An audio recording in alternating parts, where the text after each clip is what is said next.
സിറിയയിലെ ഡമാസ്കസ് സൈനിക ആസ്ഥാനത്തിലേക്ക് ആക്രമണം നടത്തി ഇസ്രയേൽ. ഒരാൾ കൊല്ലപ്പെട്ടെന്നും 28 പേർക്ക് പരിക്കേറ്റെന്നും BBC റിപ്പോർട്ട്. സിറിയൻ സൈനിക ആസ്ഥാനത്തിന്റെ പ്രവേശന കവാടത്തിന് മുന്നിൽ പൊട്ടിത്തെറിയുണ്ടായി.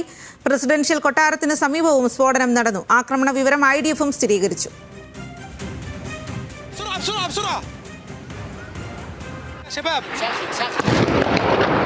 قصف جديد يا شباب، قصف جديد مبنى هيئة الأركان خالص. قصف جديد يا شباب، قصف، خذونا بسرعة بسرعة بسرعة بسرعة بسرعة بسرعة. വിവരങ്ങളുമായി ഗൗതമാണ് ചേരുന്നത്. ഗൗതം, ഒരു ഇടവേളയ്ക്ക് ശേഷം വീണ്ടും മധ്യേഷ്യയിൽ ഇത്തരം പ്രകോപനം ഉണ്ടാകുകയാണ് എന്നുള്ളതാണോ മനസ്സിലാക്കാൻ സാധിക്കുന്നത്? എന്താണ് ഇപ്പോൾ സംഭവിച്ചിരിക്കുന്നത്? ഞായറാഴ്ച ആരംഭിച്ച ചില സംഘർഷങ്ങളുമായി ബന്ധപ്പെട്ടാണ് ഇപ്പോൾ ഈ ആക്രമണം നടന്നിരിക്കുന്നത്. ഡ്രൂസ് വിഭാഗവും അതോടൊപ്പം തന്നെ സിറിയൻ മിലിറ്ററി ഫോഴ്സും തമ്മിലുള്ള ഒരു ആക്രമണ നിലയിലേക്കാണ് ആ ഞായറാഴ്ച ഉണ്ടായ സംഭവങ്ങൾ മാറിയത്.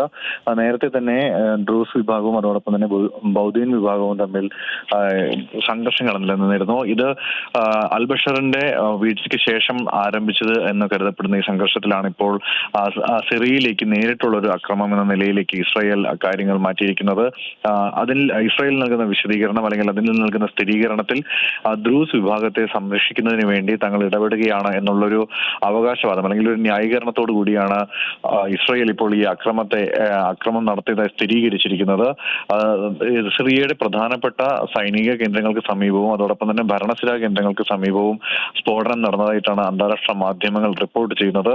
ഈ ഉണ്ടായിട്ടുള്ള സ്ഫോടനങ്ങളിൽ 3 പേർ കൊല്ലപ്പെടുകയും 34 പേർക്ക് പരിക്കുകയും ചെയ്തിട്ടുണ്ട് എന്നാണ് സിറിയൻ ആരോഗ്യ മന്ത്രാലയം പുറത്തു നൽകുന്ന റിപ്പോർട്ടിൽ സൂചിപ്പിച്ചിരിക്കുന്നത്. നിലവിൽ ഒരു സീസ് ഫയർ ഓർഡർ, അതായത് വെടിനിർത്തൽ. ശരി ഗൗതം, സിറിയയിലെ ഡമാസ്കസ് സൈനിക ആസ്ഥാനത്തിലേക്കാണ് ഇപ്പോൾ ഇസ്രായേൽ ആക്രമണം നടത്തിയിരിക്കുന്നത്.